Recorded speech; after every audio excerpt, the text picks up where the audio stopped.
Cyril Hanouna, traître ou hypocrite?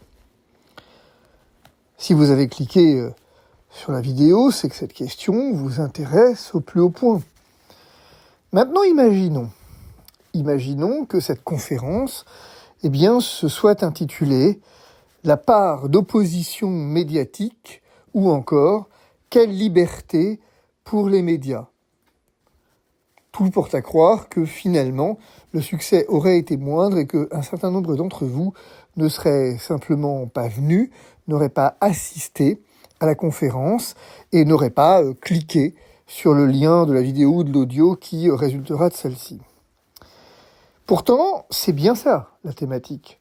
Pourtant, à travers la question provocatrice de Cyril Hanouna, traître ou hypocrite, c'est bien la question de la part d'opposition qu'il reste dans l'univers médiatique. C'est bien la question de l'indépendance médiatique aujourd'hui en France. Cyril Hanouna, ma foi, n'est qu'un présentateur parmi d'autres, n'est qu'un journaliste, je ne sais pas si le mot est juste, parmi d'autres. Il est un acteur médiatique, en tout cas parmi d'autres, et il a les vertus et les limites de tout le monde. Et derrière lui, cette question demeure: quelle place aujourd'hui en France pour une véritable indépendance médiatique?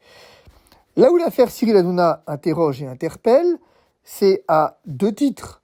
En premier lieu, c'est qu'en allant sur W9, comme il l'a laissé entendre ou comme c'est acté, il renonce à toute la partie politique et société et à ce titre va se concentrer sur le divertissement, c'est-à-dire renonçant à être une voix d'opposition au sein de cet univers télévisuel, cet univers médiatique. Et de fait, au-delà des limites qui sont prêtées à celui-ci et que j'entends évidemment, il y a une réalité. La réalité, c'est que jusqu'à une époque récente en tout cas, c'était un lieu de débat, son émission était un lieu de débat, alors de débat populaire, de débat parfois houleux, de débat au milieu de divertissement, j'en conviens, néanmoins de débat. Et que c'est bien en ces lieux qu'a été entendue pendant le Covid une voix particulièrement dissidente, à travers la mienne, à travers d'autres encore comme Florian Philippot. Et c'est bien en cette enceinte, qui était une agora, que se sont fait entendre des voix dissidentes.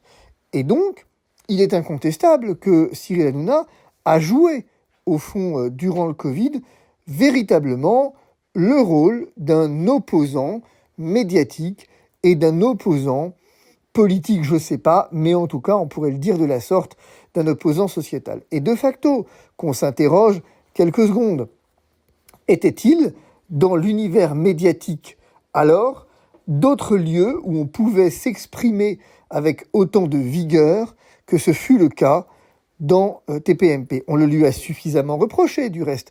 On lui a reproché d'avoir été le lieu où se sont exprimés des complotistes. Est-ce qu'on se souvient de Gabriel Attal qui s'était plaint de ce que j'étais ainsi, pour ma part, régulièrement invité dans cette émission? Est-ce qu'on se souvient de combien est-ce qu'il lui a été fait reproche, y compris au sein de la commission d'enquête de l'Assemblée, ou en tout cas au moment du renouvellement de l'Arcom, d'avoir ainsi invité des figures dissidentes et dites complotistes du Covid. J'observe, et c'est pas anodin, que la chaîne qui va remplacer, si je puis dire, C8, qui est celle, donc, Ouest France, eh bien, elle a comme figure, a comme ambition, en tout cas, de faire des émissions scientifiques, des émissions qui luttent contre la désinformation, prenant ainsi, entendons bien, le contre-pied de C8 et le contre-pied de Cyril Hanouna. Et donc, c'est intéressant de constater que Cyril, dans cette période absolument troublée, dans cette période troublante, dans cette période dont on a peine à mesurer 5 ans après la gravité, 5 ans après, on a peine à se souvenir, parce que l'homme est homme, de combien est-ce que nous avons socialement vécu une période tout à fait extraordinaire au sens littéral du terme, c'est-à-dire qui sort de l'ordinaire et qui était empreinte d'une gravité digne des plus grandes heures, des heures les plus noires, si je puis dire, de l'histoire, où nous avons eu une discrimination jamais égalée encore dans l'histoire contemporaine. souvenez-vous, lorsque j'ai fait l'émission en dehors du plateau, qu'est-ce que ça évoquait, sinon le fait qu'il y avait une exclusion qui était parfaitement assumée et dont on dira plus tard, dont on saura plus tard, mais dont on savait déjà en réalité qu'elle était totalement injustifiée.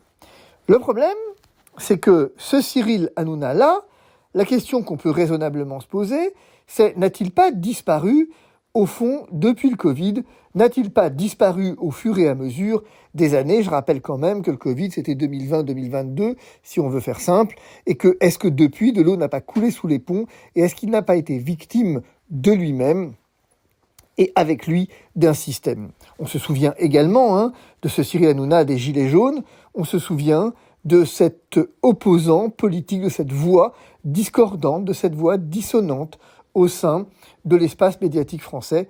Qu'est-elle devenue? C'est une question qui mérite effectivement toute notre considération parce qu'elle nous éclaire sur la question de ce qu'il reste au sein de l'espace télévisuel de l'opposition. Ce qu'elle est devenue, cette place, je crois, c'est au fond un peu à l'image de la société.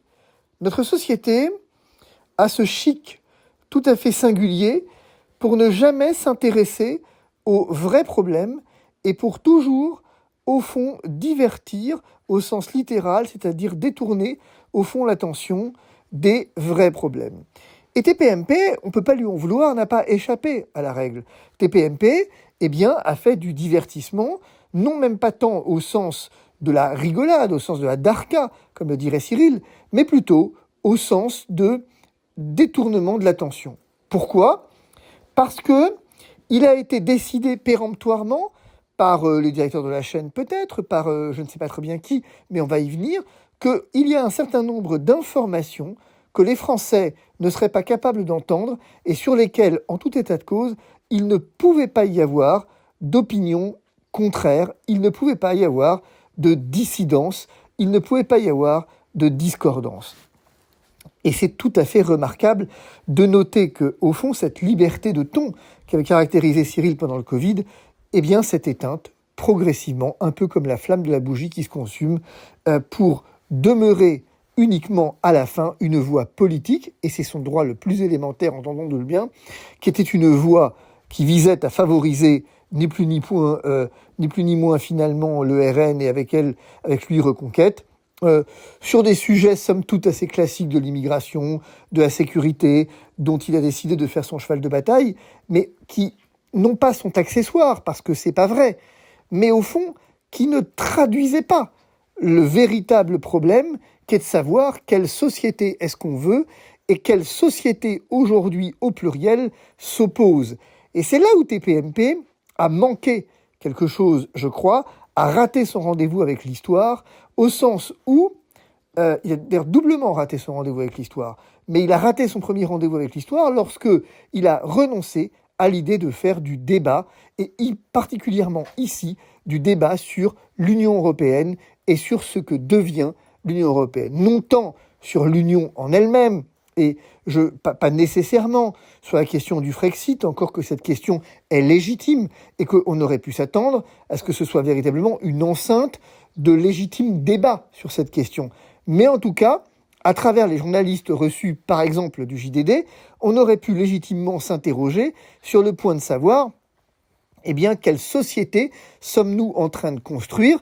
Une société dans laquelle la police devient la règle, la liberté l'exception, une société dans laquelle, eh bien, nous ne contrôlons plus rien, nous ne contrôlons plus nos frontières, nous ne contrôlons plus notre économie, nous ne contrôlons même plus maintenant notre capacité à pouvoir dire non à la guerre, et où on voit bien qu'on est embarqué dans une espèce de supra-souveraineté qui interroge. Alors c'est un choix de société, mais il en est un autre, en réalité, qui est celui de vouloir avoir une logique identitaire, sans que ce mot ne soit péjoratif, avoir une logique qui est une logique qui préserve l'identité. Ma foi, c'est bien pour ça que Zelensky est ainsi érigé en héros, parce qu'il défend l'identité ukrainienne. Il est envahit et il défend l'identité ukrainienne. Nulle comparaison dans ma bouche, c'est pas du tout l'idée, mais c'est de dire qu'au fond, il y a cette singularité qui fait qu'il y a bien deux sociétés qui s'opposent, une société plurielle, une société supranationale,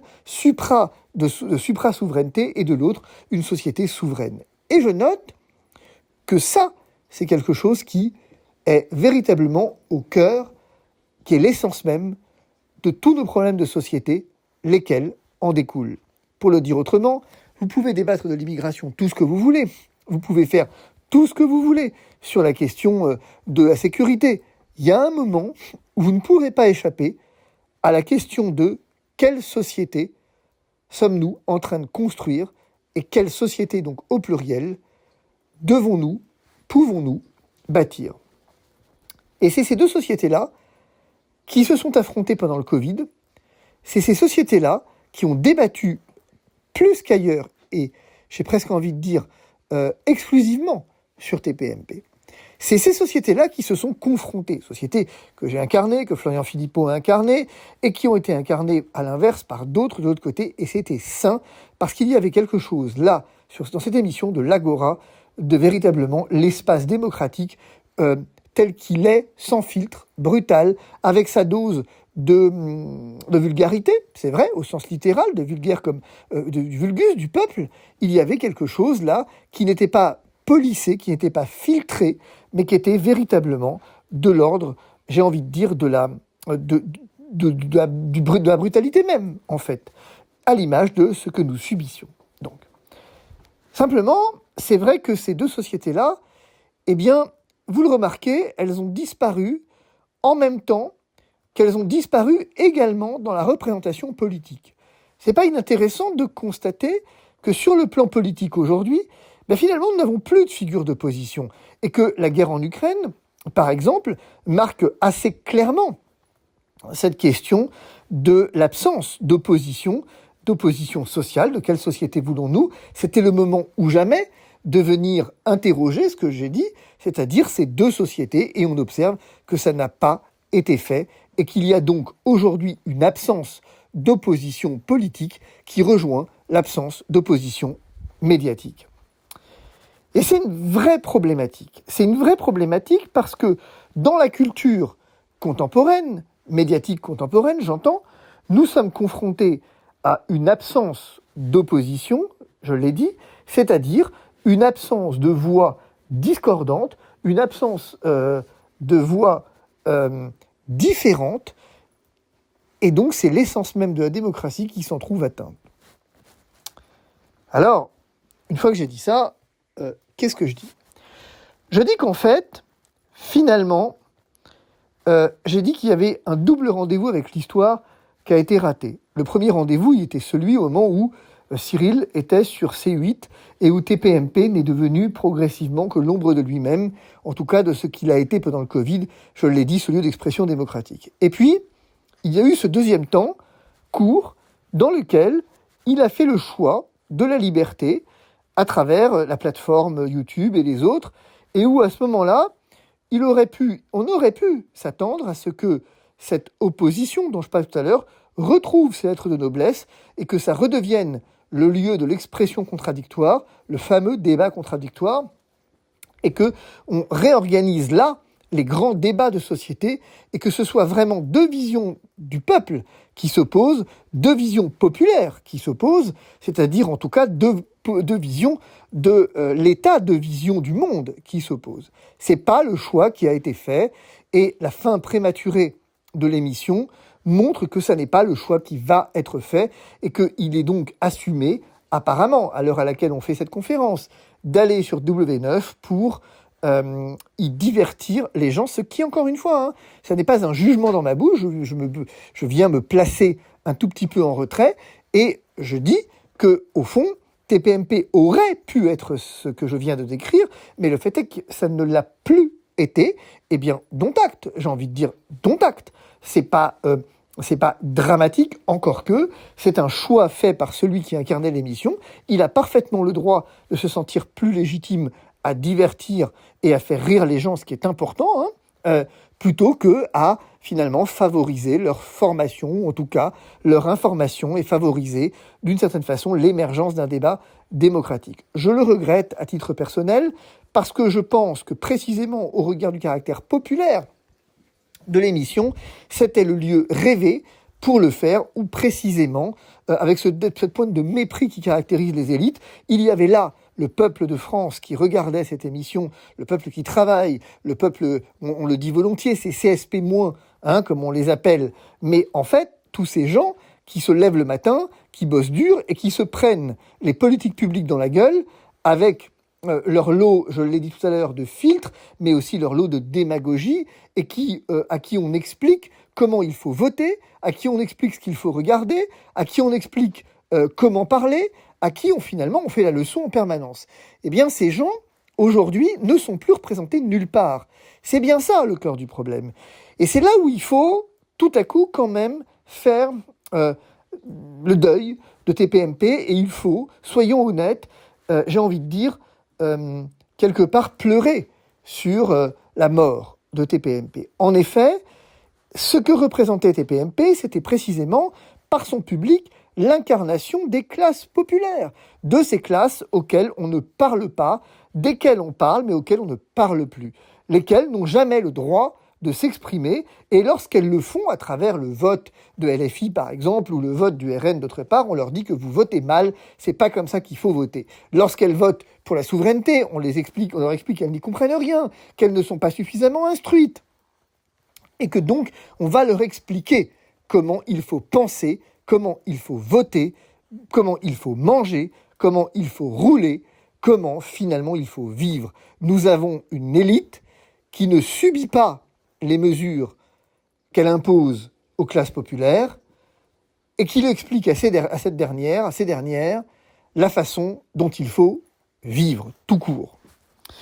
Et forcément que dans les médias, vous n'avez plus cette représentation populaire, puisque par définition, c'est un peu ces sans-dents, c'est un peu ces Français qui puent, c'est un peu, je veux dire, je caricature, hein, mais je veux dire, vous avez effectivement toute cette catégorie sociale de gens ordinaires, appelons-les comme ça, qui eux, on leur propose quoi aujourd'hui finalement? De rigoler, parce que c'est drôle. Eh bien, permettez-moi de vous dire que non, ce n'est pas drôle. Et qu'il y a un certain nombre de choses qui ne sont pas drôles et sur lesquelles on aurait quand même pouvoir aimer discuter.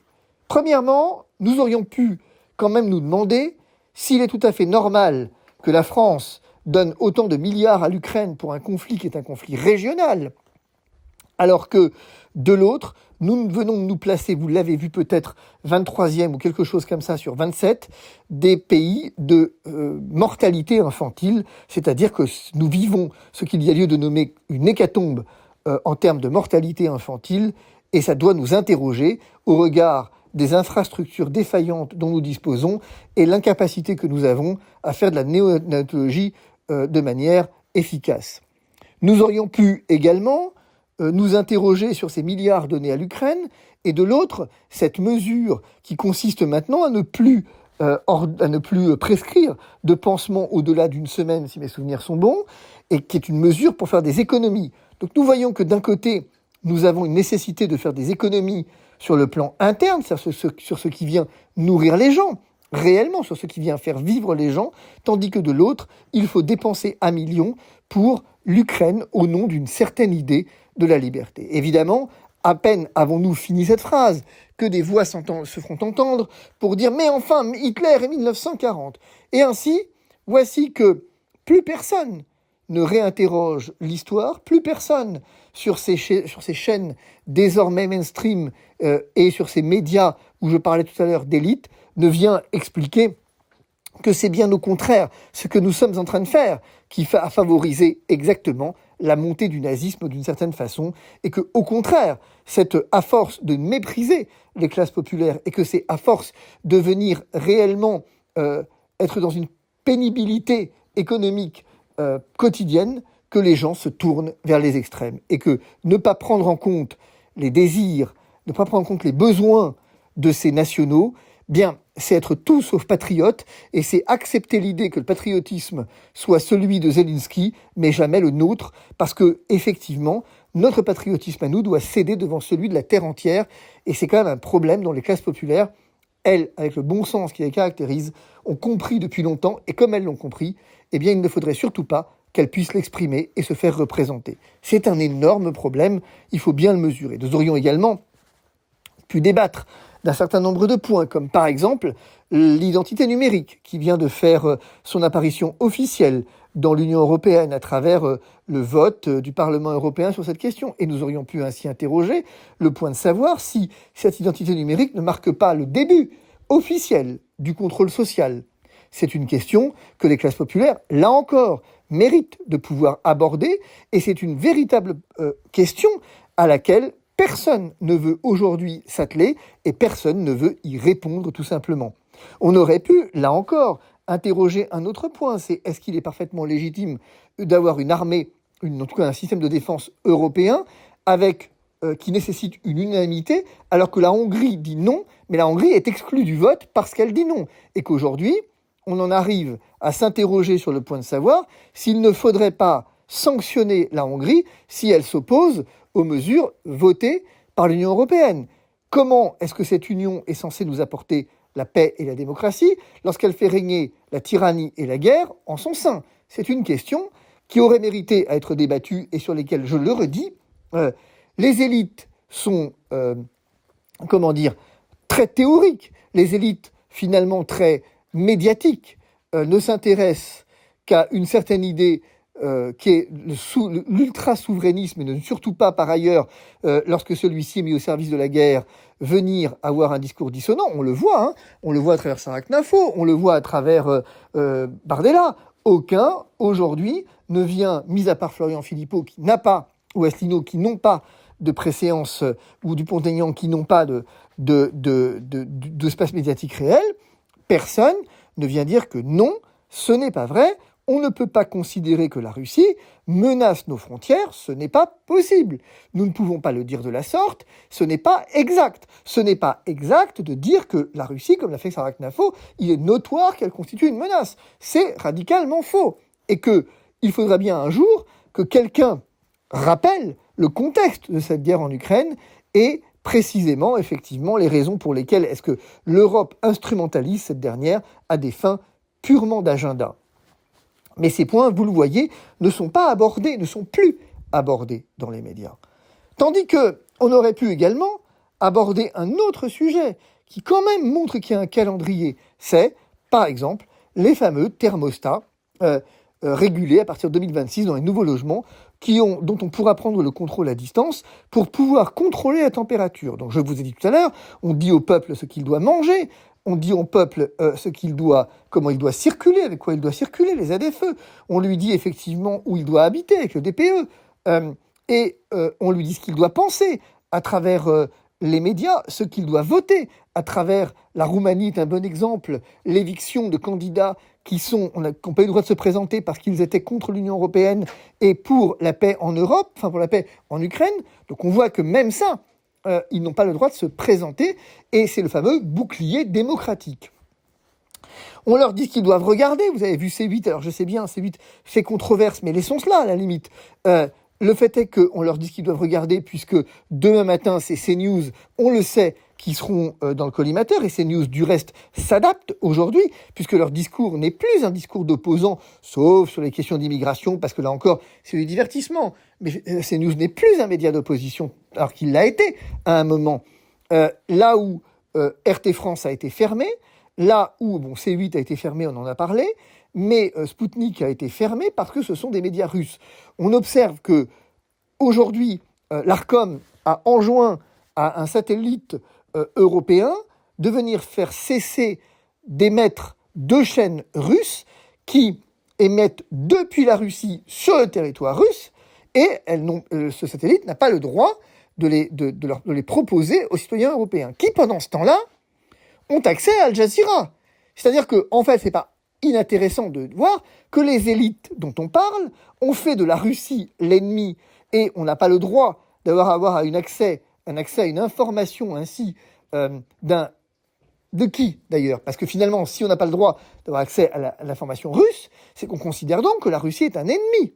Donc, c'est qu'on est en guerre contre la Russie. C'est pas inintéressant de se poser cette question en ces termes. N'empêche que pour l'instant, Al Jazeera, lui, ne pose aucun problème.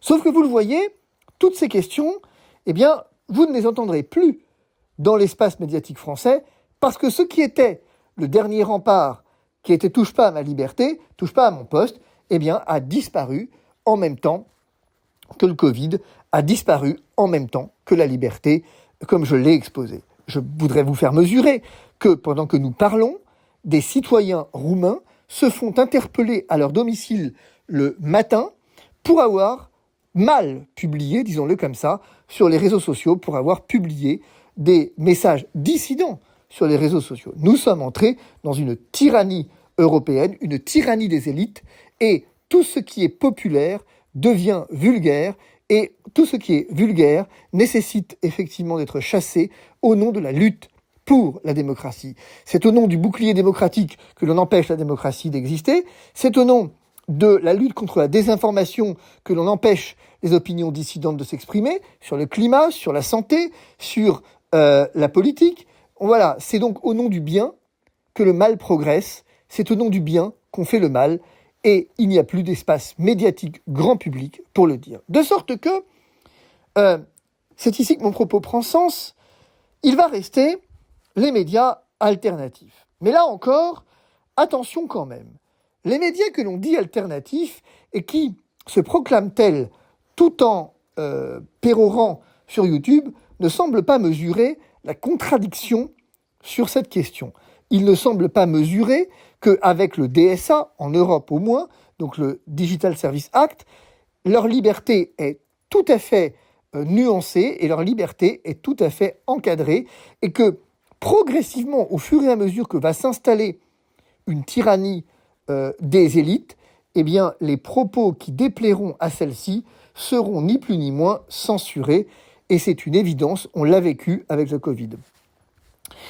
On voit que c'est une véritable problématique parce que les espaces de liberté deviennent de plus en plus restreints, et c'est le propre, je le redis, de toutes les dictatures, quelle qu'en soit la forme, de venir ainsi attenter au principe du contradictoire. Une parenthèse peut-être au propos du principe du contradictoire, c'est que même dans notre profession, la profession d'avocat, celui-ci ne trouve plus à s'exercer, en ce que la violence institutionnelle judiciaire, elle prend tout le monde de court, et lorsqu'il s'agit de peser du poids de sa robe pour s'y opposer, vous ne trouverez guère plus grand monde, en ce que l'époque des monstres sacrés a disparu pour entrer dans une époque de fonctionnaires libéraux, si je puis dire. Je crois que les avocats comme les médecins sont devenus des fonctionnaires, même lorsqu'ils sont libéraux, au service du pouvoir, en tout cas, un certain nombre d'entre eux, en tout cas, il y a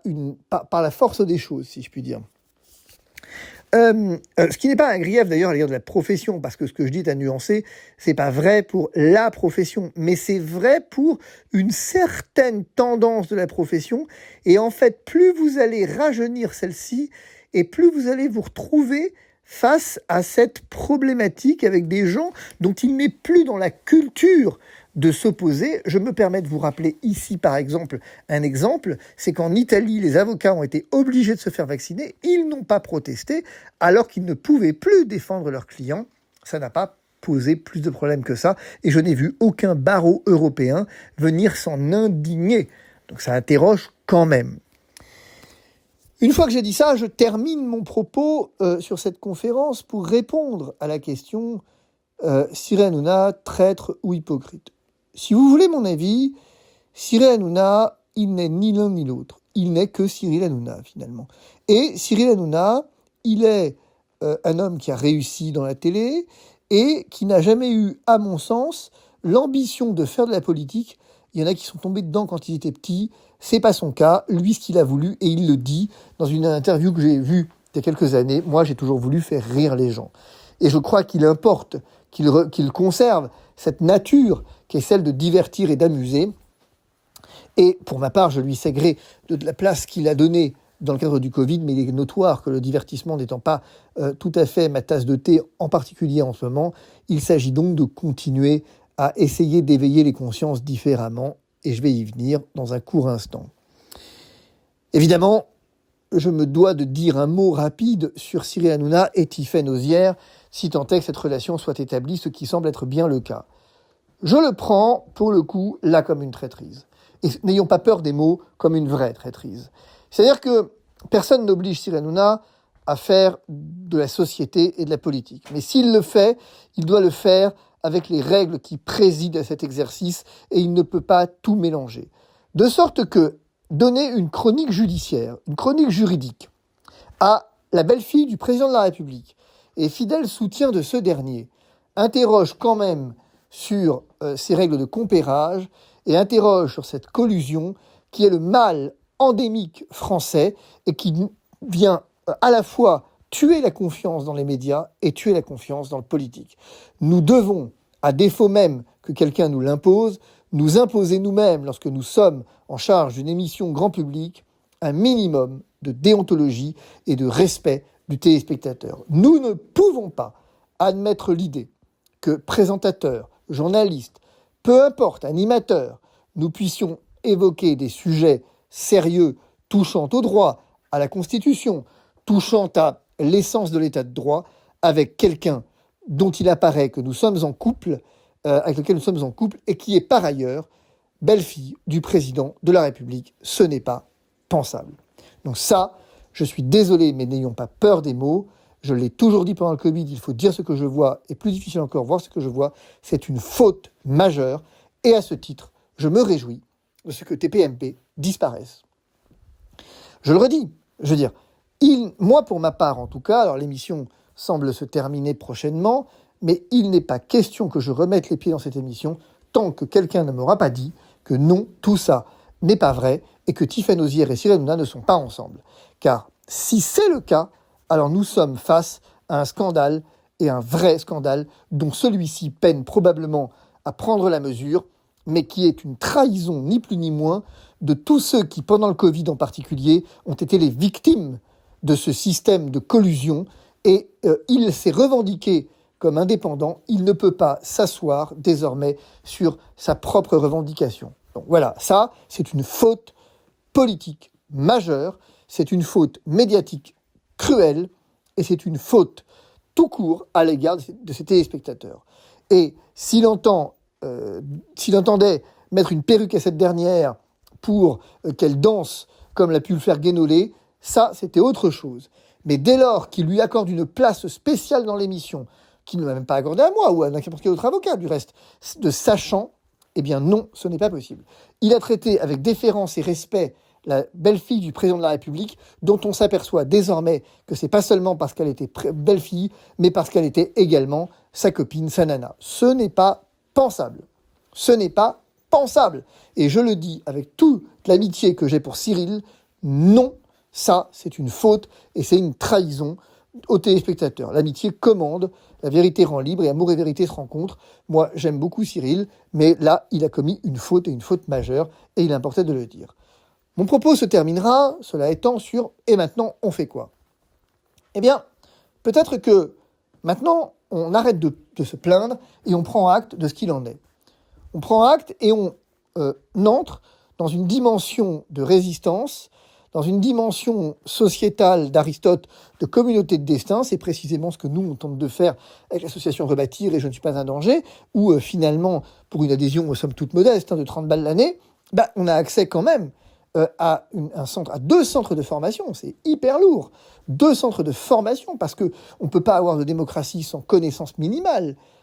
On a accès à un média privé, totalement privé, avec des choses qui ne se disent nulle part ailleurs et qui sont accessibles uniquement aux adhérents de l'association, qui montrent finalement un intérêt à être formés et informés. Ajoutez à cela une permanence juridique quotidienne, une permanence médicale, et surtout, effectivement, une interpellation quotidienne, hebdomadaire en tout cas, des responsables politiques que je rencontre régulièrement pour essayer de les sensibiliser à ces questions. D'ailleurs, à ce sujet, et je termine, juste pour dire que vous seriez étonné de constater, toutes les personnes à qui j'ai déjeuné, des chefs de parti, de gauche, de droite, du milieu, combien elles ne sont pas du tout, mais pas du tout, sensibilisées à ce qui nous attend, et combien en fait on les prend pour des machiavéliques. Pas du tout. Vous avez juste affaire à des opportunistes bas de plafond qui ne comprennent rien.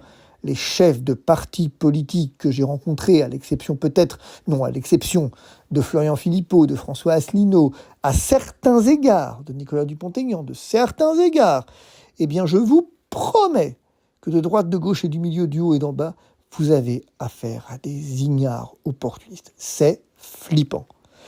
Voilà, tel était le sens de mon propos, de se dire que nous sommes sur une question, nous sommes sur un mal qui nous ronge, qui est celui de l'absence d'opposition et d'une indépendance désormais qui fait défaut sur le plan médiatique et qu'avec TPMP, d'une certaine façon, la fin de TPMP s'éteint, le dernier bastion médiatique de la dissidence. Alors je sais bien que tout le monde ne sera pas d'accord, mais en tout cas d'une forme de dissidence. Voilà.